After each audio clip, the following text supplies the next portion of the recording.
En el año 1972, el etólogo y psicólogo John B. Calhoun llevó a cabo un experimento conocido como el Universo 25, donde creó una pequeña ciudad capaz de albergar, según sus estimaciones, unos 3.500 ratones. Es así como el experimento comenzó con unos pocos ratones, 4 hembras y 4 machos, todos cuidadosamente seleccionados y exentos de cualquier enfermedad. El objetivo de este experimento era comprobar las consecuencias de la sobrepoblación en un ambiente controlado. Este entorno estaba estrictamente pensado para ser un paraíso para los ratones, los cuales tenían acceso fácil y continuo al alimento. El mismo también contaba con suficiente agua y materiales para anidar. Se limpiaba con regularidad cada 4 a 8 semanas. Además, en este recinto, los ratones no tenían que preocuparse por ningún depredador. Estaban totalmente a salvo de cualquier peligro externo. Y la temperatura también se mantenía estable. En poco más de un año, la cantidad de ratones en el recinto se duplicaría sucesivas veces. Cuando llegó a la cifra de 620 individuos, el aumento de la población se ralentizó. Es decir, que la tasa de natalidad en la población comenzó a disminuir y la mortalidad, por el contrario, comenzó a aumentar. En 1970, 2 años luego de haber comenzado el experimento, nació el último ratón del Universo 25, cuando la población alcanzó los 2.200 individuos. A partir de ese momento, la población comenzó a disminuir rápidamente. Y en el año 1973, la población desapareció por completo. Calhoun esperaba que la población pudiera alcanzar al menos los 3.500 individuos, ya que el recinto estaba preparado para poder albergar a esa cantidad de ratones. Sin embargo, el punto culmen de este experimento llegó a los 2.200, mucho antes del máximo técnico que tenía el espacio. ¿Por qué un lugar que aparentemente era un paraíso para los ratones terminó por extinguir a la población del mismo? ¿Cómo sería esto posible? Bueno, el investigador encontró una explicación en lo que denominó drenaje conductual. Calhoun propuso, para explicar lo que había acontecido en su experimento, el concepto de behavioral sink, que se puede traducir como drenaje conductual, sumidero conductual o hundimiento conductual. Como sea que queramos llamarlo, lo importante es que este factor que no había sido tenido en cuenta fue lo que produjo la extinción de la población del experimento, mucho antes de llegar a la capacidad estimada máxima del recinto, de 3.500. Se supone que uno de los problemas fundamentales de esto radica en que a medida que había más ratones en un mismo espacio, los ratones comenzaron a dejar de tener un papel claro y distinguido en esa sociedad. O sea que no había suficientes roles para todos los individuos. Con roles me refiero a lo que un ratón suele tener, que implica un espacio, unos descendientes, una pareja reproductiva, cosas por el estilo. Además, las interacciones entre los ratones eran cada vez más frecuentes. Cada vez que un ratón iba a alimentarse o a tomar agua, estaba obligado a tener que socializar con otros ratones, con cada vez más frecuencias a medida que la población aumentaba. Y eso, al parecer, propició que los roedores se mostraran cada vez más apáticos. Recordemos que los mamíferos, incluidos los humanos, solemos ser muy sociables. La apatía es un gran problema, sobre todo si tenemos en cuenta que todos los mamíferos podemos generar lazos afectivos con otros, y estos lazos afectivos son fundamentales para el correcto funcionamiento de cualquier comunidad. Entonces, el aumento de la apatía hizo que los roedores dejaran de moverse, reduciendo su actividad, como si ya no tuvieran una función, un rol significativo en ese mundo. Todo esto es lo que John B. Calhoun bautizó como el drenaje conductual. Y también implicó otras conductas muy llamativas, como las conductas sexuales anómalas, ya que había individuos que realizaban estos comportamientos de manera frenética, incluso sin discriminar para nada entre los sexos, y terminando por aislarse completamente de las actividades reproductivas. dentro de una familia de ratones, empezaron a verse luchas que podían terminar con heridas o la defunción de algunos de sus miembros. Por ejemplo, a veces las madres ratonas podían terminar por eliminar a sus propias crías, algo que en mamíferos, por esto que hablamos de los lazos afectivos, es muy raro. Si no, también podían expulsarlos del grupo. Y además, entre estas conductas anómalas también se registraron casos de canibalismo, cuando no había ninguna necesidad de ello, ya que siempre tuvieron la suficiente comida, aunque no todos los ratones tenían las mismas conductas violentas. Existían grupos bastante diferenciados que no realizaban estas conductas violentas. Calhoun llamó a uno de estos grupos los guapos, por ser un grupo de ratones machos que se aislaba y limitaba su actividad a conductas de higiene, así como comer y dormir, evitando cualquier pretensión reproductiva o de competencia territorial. Los guapos también tenían su contraparte femenina, o sea, un grupo de hembras que realizaba actos similares, pero que al contrario del grupo de machos, estas hembras sí eran bastante agresivas contra cualquier otro ratón que se acercara a ellas. También es notorio que a partir del día 600, casi 2 años después de haber comenzado el experimento, la mayoría de embarazos no terminaban exitosamente, y las crías eran o abandonadas o devoradas por sus propias madres apenas nacidas. Así es como el último nacimiento terminó de igual forma en el día 920. Ya para ese punto la población de ratones estaba condenada a desaparecer. Y por si alguien se lo está preguntando, aunque los ratones fueran sacados de ese ambiente y llevados a otro, sus conductas no volverían a la normalidad. Así lo expresó Halsey Marsden, compañero de Calhoun, que tomó a uno de estos ratones y los colocó en jaulas con hembras compatibles en edad reproductiva. El interés en copular se mantuvo inexistente. Calhoun tenía la intención de extrapolar estos resultados a las sociedades humanas y advertir de los peligros de la sobrepoblación en nuestra especie. Algunos ecologistas de la época estaban muy preocupados por este tema. Así es como Paul Ehrlich publicaba una obra bastante alarmista llamada La bomba de la población, donde sugería que nuestro mundo superpoblado estaba a punto de ser arrasado por la hambruna y la guerra por los recursos. En 1972, muy cercano y gracias en parte a la influencia del propio experimento de Calhoun, el tema llegó a su apogeo con el informe de la Comisión Rockefeller sobre la población de Estados Unidos, que recomendó reducir e incluso revertir el crecimiento demográfico. Pero el trabajo de Calhoun era diferente.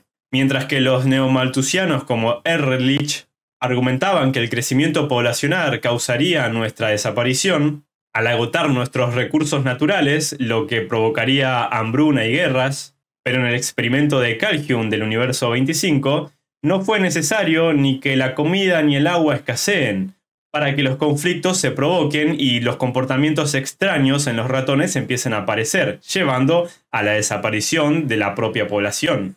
Entonces, Calhoun estaba preocupado porque algo similar pase en la sociedad humana, sin que sea necesario alcanzar un número de personas donde los recursos sean insuficientes, ya que para que el drenaje conductual apareciera solo era necesaria la escasez de espacio, o sea, el hacinamiento, pudiendo destruirse una sociedad sin necesidad de pasar hambre.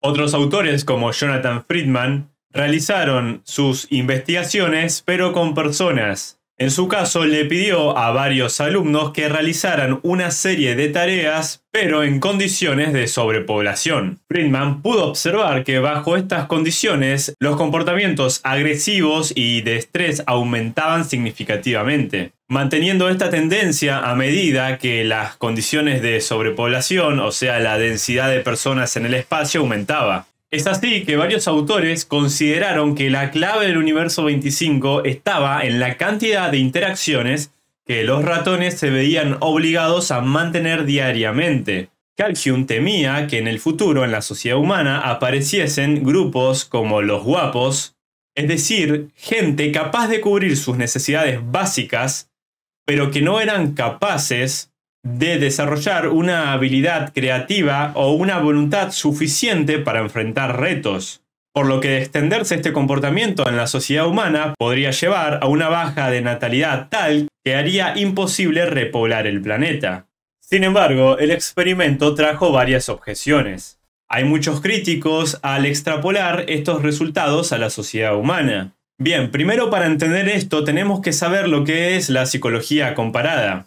Es una rama de la psicología que utiliza datos de experimentos con animales para extrapolar los resultados a las personas. ¿Y por qué hacen esto? Bueno, primero porque no es ético realizar muchísimos experimentos en seres humanos. O sea, para saber si una población humana llegaría a la extinción por el drenaje conductual, deberían sacrificarse miles de vidas, algo que obviamente no puede hacerse. Aunque tampoco crean que en las investigaciones actuales los experimentos con animales habilitan cualquier tipo de investigación. De hecho, hoy en la mayoría de países ya ni siquiera sería aprobado por un comité de ética este experimento, ya que llevó al sufrimiento de miles de animales. A no ser que estemos hablando de China. Ahí puede que sean más flexibles de lo que nos gustaría.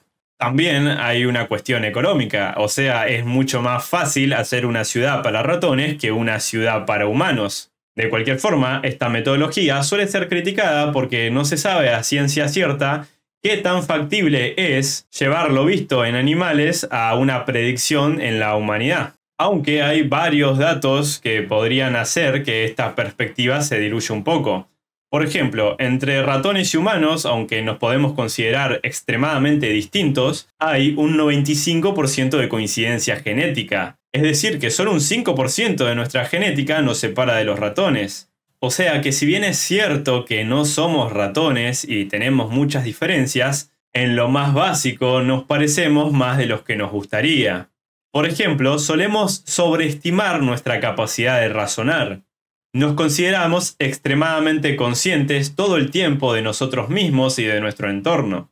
Pero también solemos olvidar que somos seres con necesidades emocionales y biológicas inescapables. Y en ciertos contextos, nuestro comportamiento puede quedar tan reducido que se vuelve simple y predecible tanto como un ratón. Para entender un poco esto, hay que entender cómo funciona el cerebro. ¿Y qué es lo que tenemos en común con los ratones o otros animales?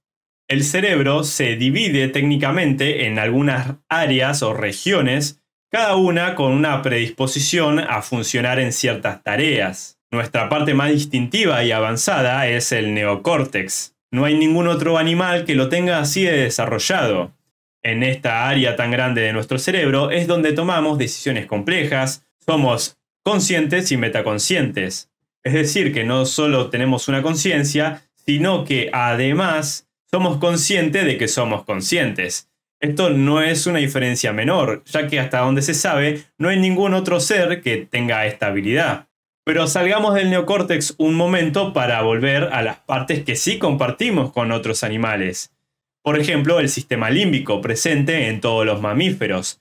El sistema límbico, descrito muy básicamente, es un área que se encarga sobre todo de los procesos emocionales. Al ser responsable de nuestras emociones, también es culpable, por decirlo de alguna manera, de nuestras acciones más irracionales. Y si salimos del sistema límbico, también hay otra región que no deberíamos olvidar nunca, que es parte nuestra y que es incluso más antigua y primitiva que el sistema límbico. Estamos hablando de la parte conocida como cerebro reptiliano. Como su nombre lo indica, lo compartimos con los reptiles y es el responsable de nuestro instinto de supervivencia. No solo a nivel individual, sino a nivel especie, es decir, de nuestro sentido de reproducirnos. Y aunque nos consideremos seres pensantes y ostentemos ese título con orgullo, no hay que olvidar que gracias al sistema límbico también somos seres emocionales. Y gracias al cerebro reptiliano también tenemos un instinto de supervivencia. Así que cuando una persona y un ratón estén bajo situaciones de estrés extremo, que impliquen ya sea problemas emocionales o de supervivencia, podríamos ver conductas muy similares, por no decir idénticas, entre especies tan distintas. En mi anterior video sobre las causas del colapso demográfico, Algunos comentarios fueron muy acertados al mencionar una causa extra de esta tendencia, y es la sobrepoblación que se vive en las ciudades. Si analizamos cómo se distribuye la población de un país, podemos observar que la mayor densidad poblacional, es decir, la cantidad de personas por kilómetro cuadrado, suele estar muy, pero que muy concentrada en las grandes metrópolis, ciudades urbanizadas, sobre todo capitales, dando a los habitantes de la misma la falsa sensación de una sobrepoblación generalizada. Si tomamos por ejemplo Argentina, la densidad poblacional es en general baja. Sin embargo, existen zonas donde esto no ocurre. En la zona del Gran Buenos Aires se sitúa la mayor cantidad de población urbana del país, llegando a alcanzar un 38,9% de la población total del mismo. Incluso, dejando de lado las estadísticas, seguro que todos estarán de acuerdo que la vida de los sitios más alejados de las capitales suele ser más tranquila, más sana, menos estresante, o que la gente de pueblos pequeños es más amable y educada. Entonces, volviendo al tema central, la población suele concentrarse de manera desproporcionada en las grandes metrópolis. Esta metropolización podría implicar un drenaje conductual al menos similar al observado en los ratones del universo 25. Ya que si lo pensamos, es justamente en estas grandes ciudades donde hay más recursos. Aún así, sus habitantes suelen estar mentalmente agotados, más que los habitantes de zonas menos densamente pobladas. Aunque seguro hay otros cientos de factores influyendo, no podemos dejar pasar la importancia que tiene verse obligado a tener interacciones sociales continuas en un espacio reducido con otros semejantes. Como reflexión final, me gustaría que imaginemos un futuro hipotético al menos, donde los recursos no se vuelven un problema, para pensar si podríamos ser en algún momento víctimas de este drenaje conductual. Tal vez simplemente estamos en ese momento donde los ratones comenzaron a ralentizar su crecimiento demográfico. En ese caso deberíamos preguntarnos, ¿llegaremos a ese número crítico de población donde relacionarse se vuelve peligroso? Donde la conducta de la mayoría quede tan permanentemente alterada que los nacimientos se detengan. Nosotros no estamos en una caja cerrada como los ratones del universo 25. Pero podría ser que nuestra caja sea el mundo entero. Si llegaste hasta acá, significa que el video te gustó, así que no olvides dejar un me gusta y suscribirte de no estarlo. Déjame saber tu opinión en los comentarios, y sin nada más que decir, yo soy Alan y esto ha sido Psycho Project.